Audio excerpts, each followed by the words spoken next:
a student too, I would like to shed some light on the facets that are not as rosy as the government might think. Despite NEP 2020's clear directive and the Kothari Commission's long-standing recommendation for 6% of GDP in education, the Ministry of Education's allocation is less than half of what has been recommended. The biggest cut has been for the University Grants Commission, which saw a 61% dropping from 6,409 crores to only 25 crore this time, which will affect the higher education of our country.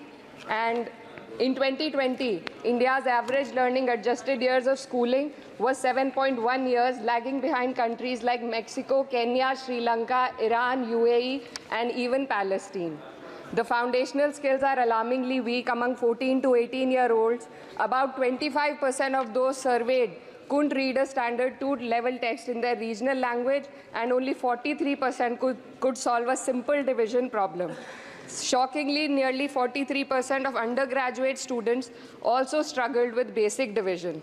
This report is a testament to the fact that in reality, our education system has failed to educate a large section of the population, especially students from underprivileged backgrounds dependent on state-run education.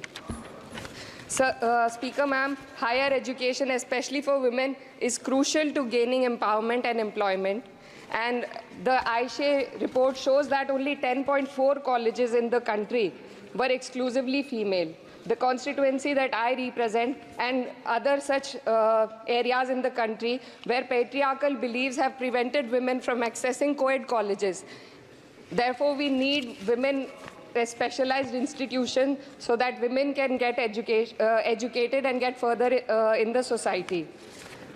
Ma'am, पिछले 7 साल में देश भर में 70 paper leak हुए हैं, जिससे 2 करोड़ युवाओं की ज़िंदगी बर्बाद हुई है। नीट, नेट और अन्य ऐसे पेपर लीक से हमारे देश की परीक्षा कराने वाली संस्थानों की छवि पर गहरा धब्बा लगा है, और जिसके कारण देश के युवा का इस सरकार के निष्पक्ष परीक्षा कराने की क्षमता से भरोसा उठ चुका है। इसी के संदर्भ में NCRB की जो स्टूडेंट सुसाइड रेट है वो 7.6 हो गई है, ऐसा 2022 की रिपोर्ट में बताया गया था।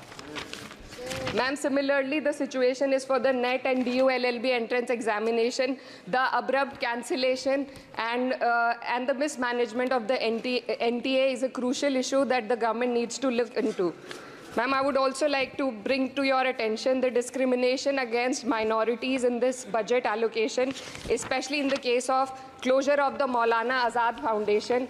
Despite the Prime Minister's vision of minorities progressing with Quran in one hand and computer in the other, this undermines efforts to boost educational opportunities. What we also need in today's time is quality STEM education, as outlined by India's National Education Policy 2020, and it is crucial for fostering critical thinking and preparing our youth for 21st century challenges. But ma'am, only 18.4% schools have functional computer labs, and there's a significant gender gap in STEM enrollment, with only 28% of females compared to 36% males. While the government now promotes Digital India, it would do well to take a leaf from the Samajwadi Party's government under Akhilesh Yadav ji, which began distributing free laptops to class 12 students in 2012, effectively combating computer illiteracy and bridging digital divide in rural Uttar Pradesh. Educational freedom index में भारत की स्थिति काफ़ी हद तक खराब है, हमें निचले 30% देशों में रखा गया है. The intertwining of political agendas with Indian higher education has worsened under the current government. Key historical and scientific facts are being erased from textbooks to advance a certain kind of narrative. Mughal history is continuously distorted and erased, but notably, Darwin's theory was removed from the class 9 and 10 syllabuses by the 21-22 academic year. And the topic of evolution was completely excised from school textbooks. This distortion of educational content undermines academic integrity and damages India's educational ethos. Ma'am, when we are competing for in the world with first-class countries, we also need to look into why our students need coaching in spite of having schools and higher education and those funded by the government. The incident of 3 students dying in UPSC coaching has once again exposed the harsh reality, just a minute, man, and plight of a significant segment of our population. These young individuals, hopeful of securing government jobs, endure poor living conditions in places like Kota and Rajendra Nagar. This situation calls for a deeper reflection on the shortcomings of our outdated education system. The coaching industry in India has become a critical part of the educational landscape due to the failures of the traditional schooling system. The national education policy fails to address why students rely on coaching in the first place. So, ma'am, I would like to end with certain demands to the minister for my constituency.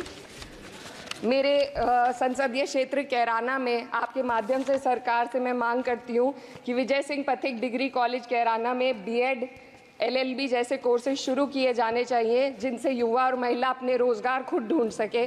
जनपद शामली के कैराना और ऊन में और सहारनपुर के नकुड़ में girls degree college और girls hostel खोले जाएं।